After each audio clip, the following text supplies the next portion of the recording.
Your hip is the joint where your femur meets your pelvis. Your hip is known as a ball and socket joint. There are two main parts, a ball at the end of the femur which fits in a socket in the pelvis.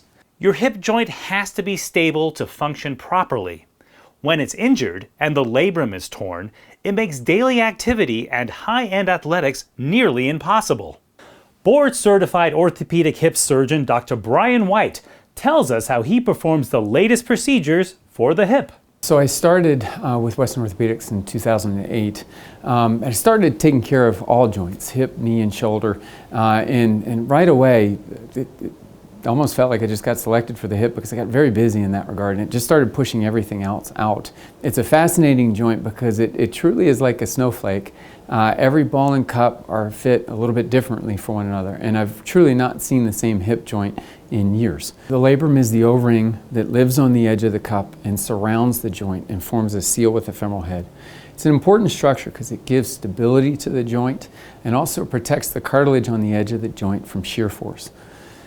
The problem is over time, if we're mechanically imperfect or the ball and cup are not fit well for one another, eventually it can tear and break. And when it breaks down and tears or gets degenerative, it's filled with a lot of nerve fibers, and so it can really be a pain generator for people. The most simplistic form of treatment is you can just remove the torn tissue. An antiquated operation that's not good for the hip joint because you need to have your labrum. The other option is you could repair it, which you just put an anchor in the bone and you circle the labrum with a suture and tie it back down. And that can heal sometimes, but if the tissue is too small, too large, too degenerative, too beat up, too chronically painful, it doesn't always heal in a painless state. The other option is you can remove the labrum and you can make a new labrum for the patient from a graft. Or for so many reasons it's ideal because we can make a labrum of the proper size, of the proper width, of the proper substance, and reestablish the seal and reestablish normal anatomy and normal depths to the joint with this labral graft. And the huge benefit of it is that unlike the native labrum, which has this very high density of nerve fibers, this new labral graft will never be able to reinnervate to the point of what it was at its baseline. So in that vein, we've removed the pain generator and we've given them the labrum that they need for their function and for their depth and for their stability, but that labrum should not be able to feel or perceive pain anywhere near to the degree of what they felt before. And I think that's why it's so successful for relieving pain. And after all, that's why patients come to see me. I came to see Dr. White after having 4 failed hip surgeries. I had a skiing accident in 2016. Initially, I dislocated my hip, and apparently that caused a lot of tearing. And one of the main things that tore was the ligamentum teres. So the ligamentum teres reconstruction, I think, is an incredibly powerful operation. It's been done for over a decade. It's a ligament that's supposed to be there between the ball and the cup to serve as a seatbelt to keep the joint stable and grounded.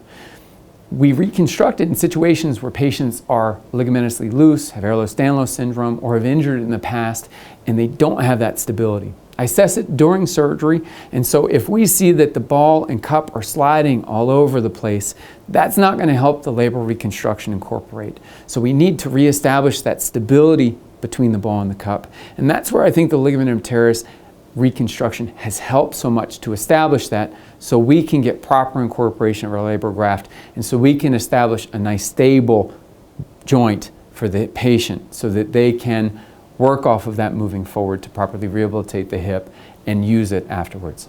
So I had my skiing accident when I was 27. It was in 2016. And I went into a depression. I got a lot of anxiety. I had to go on antidepressants. I had to start therapy. I was just not myself. I was so anxious. I was inactive, just living a life that I never envisioned for myself. And I have a young child, so not being able to get on the ground and play with her and just run around the park with her was just awful. It was affecting every aspect of my life.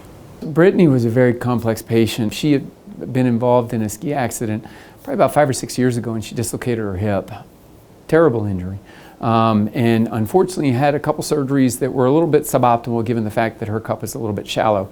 She had her labrum debrided or removed, or at least partly, and then had a segmental labral graft. Now, with labral reconstructions, you can do a complete reconstruction, which is what I do, all the way from the front to the back, or you could do a segmental graft where you just reconstruct a small segment in the front of the joint. The problem is the small segmental grafts don't have supporting labral tissue around it, and you've also left the residual labral tissue inside of the joint, which can be a pain generator later. So she still had pain, her joint was shallow, and she was still unstable. So what we did was we made a complete labral reconstruction for her. I think it was about 12 centimeters.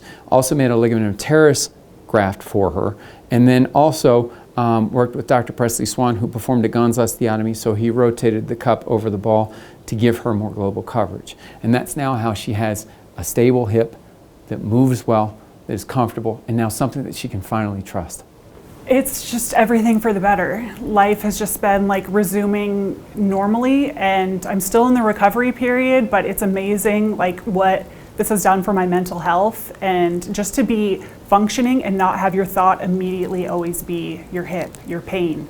It's just changed every aspect of my life. And so to be pain-free, to be able to move, to be able to just do daily activities has been amazing. I have a 5-year-old. I can walk her to school. I can get on the floor and play Barbies and play babies and go to the pool with her. So everything she loves to do, I can now participate in, which is amazing. When you look at hip arthroscopy as a whole, it's a big investment in time, in finances, and in focus. And I always feel bad for patients who have had a surgery, maybe a labral repair that didn't work well the first time, and they're left in a position where they've lost hope, and they feel sometimes worse than they did before.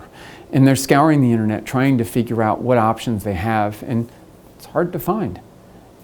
I want them to find this. I want them to find this operation because it gives them hope. It gives them something completely different than what they had before.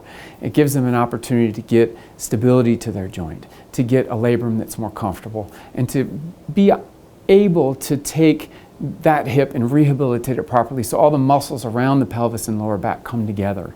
The challenge is that it's simply a hard operation, and if you don't do it all the time, a lot of times you're not going to recommend it. For me, this is very comfortable. I always wish that I had the opportunity to meet the patient sooner in this process. Wish that I could have met them first, but at least second, because sometimes when they've had multiple, and even with their second surgeries, sometimes they come into it now with trust issues and anxiety. How is this going to be different? The failure rate with labral re-repair, which we showed in one of our studies several years ago, was that the failure rate with re-repair was over 50%. So for such a big operation and a big investment, and for having so much pain, that is a bad statistic to go into that surgery with. In that study of over 100 patients, we showed that the failure rate with labral reconstruction was 4 times lower at only 13%, with 87% success in that very challenging patient population. And so a lot of what I want is to raise awareness that there's hope. There's a surgery that's different that can help you get a hip that you can start to trust. Your pain starts to go away. You can build up the strength around it, and we make you mechanically more sound by giving you a proper shape to the ball and the cup so it can be protected moving forward. As of 2022, Dr. White has performed over 4,000 labral reconstructions and performs over 420 labral reconstructions per year to help patients with painful hips. His goal is to make your surgery perfect and to help you make you whole again. His passion and commitment to your care is evident when you sit in the room with him.